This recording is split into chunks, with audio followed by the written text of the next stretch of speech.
పదే పదే ఒకే అబద్ధాన్ని కనుక జనం దగ్గరికి తీసుకెళ్తే అది బాగుంటుందని ఇప్పుడు రాహుల్ గాంధీ, మల్లికార్జున్ ఖర్గే వాళ్ళకు అనుకూలంగా వామపక్ష భావజాలికులు, హిందుత్వ ద్వేషులు, మోడీ ద్వేషులు, ఎపిస్టీన్ ఫైల్స్ అమెరికాతో నువ్వెందుకు గొడవ పెట్టుకోవట్లేదు అంటే, ఒకవేళ అమెరికాతో మనం గనక గొడవ పెట్టుకుంటే వాడు ఏదన్నా మనకు ఆంక్షలు పెడితే అదిగో నరేంద్ర మోడీ అహంకారంతో ప్రవర్తించడం వల్ల ఎట్టొచ్చిందని వీళ్ళే మాట్లాడతారు.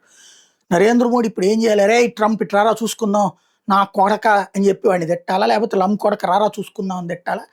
లేకపోతే ఏం మాట్లాడాలి అతనితో? అతను మాట్లాడేది ఎంత నీచంగా ఉందో ప్రపంచం అంతా చెప్తుంది. కీర్ స్టార్మర్ ఎందుకని ఏం మాట్లాడట్లేదు? ఫ్రాన్స్ అధ్యక్షుడు ఎందుకని ఏం మాట్లాడట్లేదు?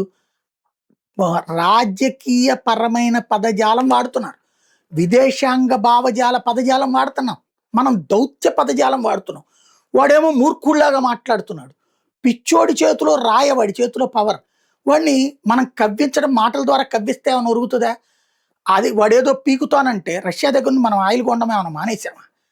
వాడు చెప్పుకున్నాడు నేను ఆపేశాను, లేకపోతే యుద్ధం నేను ఆపేశాను ఆడు చెప్పుకుంటున్నాడు. మనం పాకిస్తాన్తో యుద్ధాన్ని ఎవరికి పేల్చాలో అక్కడ పేల్చాం.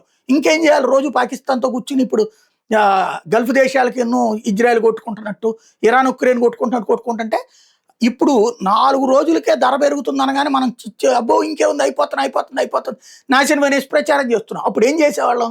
ఎన్నాళ్ళ నుంచి యుద్ధం జరుగుతుండే పాకిస్తాన్ భారత్ మధ్యన, ఒక రోజులో ముగిసిపోతుందా? ఉక్రెయిన్ లాంటి చిన్న దేశాన్ని రష్యా ఏం పీకలేకపోతుంది ఇన్నేళ్ళ దాకా. ఇరాన్ని ఇజ్రాయెల్ ఏం పీకగలిగింది, ఇజ్రాయెల్ని ఇరాన్ ఏం పీకగలిగింది. యుద్ధం అనేది బిగిన్ అయితే దశాబ్దాల తరబడి సాగినా ఆశ్చర్యపోనక్కర్లేదు. ఒకప్పుడు ఇరాన్ల మధ్యన అటాక్ కొట్టుకు వచ్చారు. ఏళ్ల తరబడి జరిగిపోతుంది. దాంతో ఆర్థిక సంక్షోభంలో గురికిపోతారు. అరే దేశం కోసం 24 గంటలు చేస్తుంటే ఏమీ లేదు కాబట్టి ఇప్పుడు నరేంద్ర మోడీని అవినీతి అని ఏం చేయలేకపోతున్నారు. అంబానీలు, అదానీల మీద పడేడ్చారు. తీరా చూస్తే మన బిడ్డలను తీసుకెళ్ళి అక్కడే ఉద్యోగాలు పెడుతున్నారు కాబట్టి మూసుకు కూర్చుంటున్నారు. ఇంకేం చేయాలా? ఎపిస్టీన్ ఫైల్స్ ఏమన్నా మోడీ వెళ్ళి అక్కడ ఏమైనా పడుకుని వచ్చాడా, లేకపోతే మోడీని ఏమైనా అవతల పట్టుకెళ్ళాడా? వాడెవడో గొట్టంగాడు ఒకడంట ఇంకోటితో రాసుకున్నాడు. ఎపిస్టిన్ అనేవాడు ఎవడికో మెయిల్ చేశాడంటే ఆ మెయిల్లో నరేంద్ర మోడీ ఇజ్రాయెల్ వెళ్తున్నాడని రాశాడట. కాబట్టి ఎపిస్టిన్ ఫైల్స్ ఉందట, దానికి భయపడిపోయి చేస్తున్నారట. ఈ దరిద్రులు ఒక ఆర్టిఫిషియల్ ఇంటెలిజెన్స్తో మోడీని ఆడిస్తున్నట్టు.